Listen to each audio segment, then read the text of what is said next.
Hello guys, age ഓക്കോട്ടിക്സ്. ഇപ്പോഴത്തെ പരിപാടി betta breeding. അപ്പോൾ സെറ്റല്ലേ? ഇതാണ് മെയിലും ഫീമെയിലും. മെയിലിന് ഒരാഴ്ച രണ്ടാഴ്ച ട്രീറ്റ്മെൻറ്റിലൊക്കെ കഴിഞ്ഞ് പ്രശ്നമൊന്നുമില്ല. ഇപ്പോൾ ആളെന്തായാലും ഓക്കെ ആയിട്ടുണ്ട്.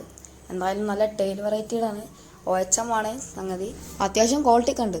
ബട്ടർഫ്ലൈ പാറ്റേൺ ആണ്. എന്തായാലും റോയൽ ബ്ലൂ ആണ് മെയിൽ. ഫീമെയിലിനെ കണ്ടിട്ട് ടർക്കോയ്സിൻ്റെ മാതിരി തോന്നുന്നുണ്ട്.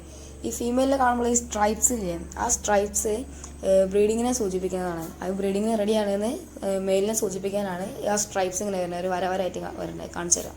അത് ഡാർക്ക് വെറൈറ്റീസിന് മാത്രമായിട്ട് മനസ്സിലാവുക. വൈറ്റ് വെറൈറ്റീസും ഈ ക്രീം കളേഴ്സിനും ഒന്നും മനസ്സിലാവില്ല.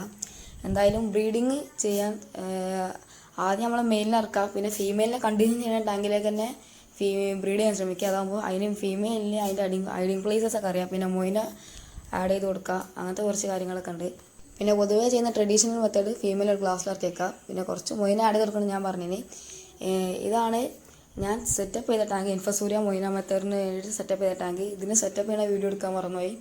എല്ലാവരും ഒന്ന് ക്ഷമിക്കുക. എന്തായാലും കുറച്ച് വാനില ഇട്ടിട്ടുണ്ട്. പിന്നെ ഫോക്സ് ടെയിൽ പറഞ്ഞൊരു പ്ലാന്റ് ഇട്ടിട്ടുണ്ട്.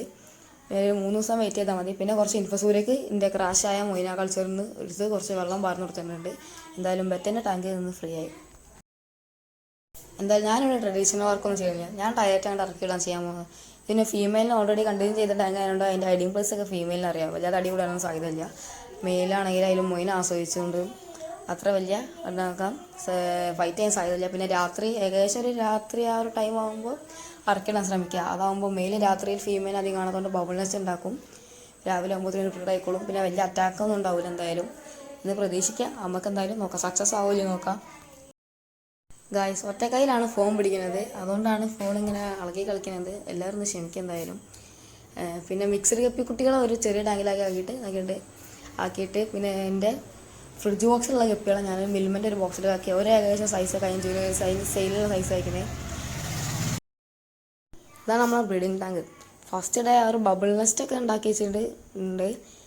അല്ല, ബബിൾ നെസ്റ്റ് മാത്രമല്ല, ബ്രീഡ് ആയിക്കൊണ്ടിരിക്കുകയാണ്. ഇന്നലെ ഞാൻ ഇറക്കി വിട്ടത്, ഇന്ന് ഒരു ബ്രീഡ് ആയിക്കൊണ്ടിരിക്കുന്നുണ്ട്. ഇതാണ് മൊയിന. ഇതിനെ പറ്റിയുള്ള വീഡിയോസ് എല്ലാം ചാനലിൽ കിടപ്പുണ്ട്. ആവശ്യമുള്ളവർ കയറി കണ്ടോക്കാം. ഇവൻ ഈ നമ്മുടെ ഫ്രിഡ്ജ് ബോക്സ് സെറ്റ് ചെയ്ത് വെച്ചിട്ടാണ് ബട്ടർഫ്ലൈ ഒരാഴ്ചത്തോളം ഇൻഫസൂര്യ കഴിച്ച് പിന്നെ മൊയിനിലേക്ക് കിടക്കണം. അപ്പോൾ അതിലേക്ക് മൊയിനെ കുട്ടികളാണ് ഒരാഴ്ച തിന്നാം. അപ്പം അതിലേക്ക് കുറച്ച് മൊയിനെ ആഡ് ചെയ്ത് കൊടുക്കണം. പിന്നെ ഇൻഫസൂര്യ കൾച്ചർ ഒരാഴ്ച നമ്മൾ വെറുതെ ഇട്ടാൽ ഒരാഴ്ച സാധനം ഉണ്ടായിക്കോളും. പിന്നെ പെട്ടെന്ന് ഉണ്ടാവണമെന്നുണ്ടെങ്കിൽ ഏതെങ്കിലും ഫിഷ് കിടന്ന ടാങ്കിത്തെ വെള്ളമോ മൊയിന ടാങ്ക് ക്രാഷ് ആയാലോ വെള്ളമോ അല്ലെങ്കിൽ മൊയിന ടാങ്കിൽ തന്നെയുള്ള വെള്ളമോ ഒഴിച്ചെടുത്താലും മതി, പ്രശ്നമൊന്നുമില്ല. ഇതിലിപ്പോൾ 3 സമയത്ത് തന്നെ മൊയിന കുറച്ച് നല്ല ഇതിലുണ്ടാവുന്നുണ്ട്. കുറച്ച് ഈസ്റ്റ് ഒഴിച്ചു കൊടുക്കും കേട്ടോ, പ്രശ്നമൊന്നുമില്ല. ഈസ്റ്റ് അളവ് കൂടിയാൽ മാത്രമാണ് ബട്ടർഫ്ലൈസിന് പ്രശ്നമാവുള്ളൂ. പിന്നെ കുറച്ച് അമോണിയ വലിച്ചെടുക്കണ പ്ലാന്റ്സ് ഇടാം. ഞാൻ അവിടെ ഫോക്സിലാണ് ഉപയോഗിക്കൽ.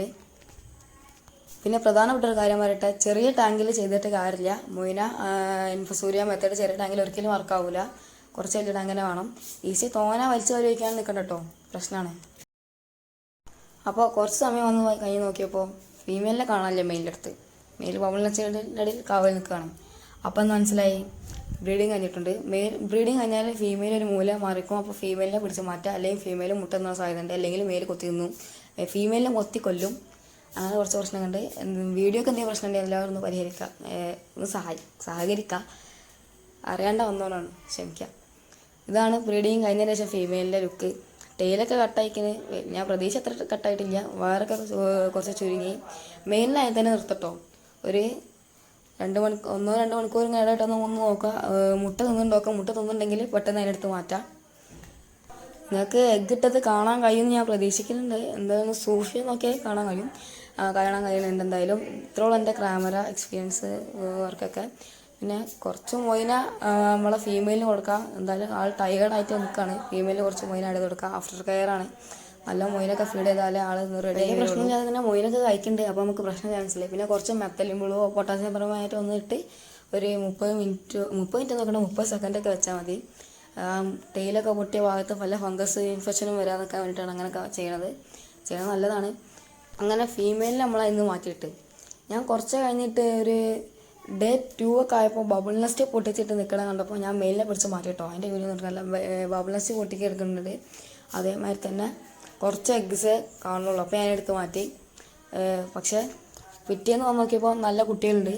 ഈ ആ സൈഡിൽ കാണുന്ന ഒരു കറുത്ത ഒരു ഡോട്ടായിട്ട് കാണില്ലേ ബക്കറിൻ്റെ വക്കിൽ അതാണ് കുട്ടികൾ. ക്യാമറ കുറച്ച് യൂണിഫോം എടുത്തിട്ട് വലിയ ഉപകാരമൊന്നുമില്ല. എന്തായാലും ഒരു 100ൻ്റെ മുകളിൽ കുട്ടികളുണ്ട്. ഒരു 200-250 ഒക്കെ ഉണ്ടാവുമെന്ന് പ്രതീക്ഷിക്കാം. ഇനി ഇവരിപ്പോൾ നീന്താനൊന്നും അവർക്ക് കഴിയില്ല. ഇവർ നീന്താൻ ഫ്രീ സ്വിമ്മിങ് ആയതിനു ശേഷമാണ് നമ്മൾ ടാങ്കിൽ ഇറക്കിയിടുക. എന്തായാലും മൊയ്ന കൾച്ചർ ക്രാഷ് ആയിട്ടുണ്ട് ഒരു ടാങ്കത്തെ. കുഴപ്പമില്ല, നമുക്ക് വേറെ കൾച്ചറുണ്ട്. പിന്നെ ഏറ്റവും പ്രധാനപ്പെട്ട ഒരു കാര്യം ടാങ്ക് സൈസാണ്.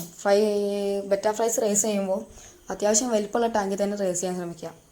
പിന്നെ മെയിലിൻ്റെ സ്ഥിതി പറയണ്ട, ആൾക്ക് പിന്നെയും ഫ്രണ്ട് റോട്ട് അടിച്ചോ തോന്നിയിട്ടുണ്ട്. എന്തായാലും അപ്ഡേറ്റ് ചെയ്യുന്ന ആളെ അറിയിക്കുക. അപ്പോൾ ബൈ.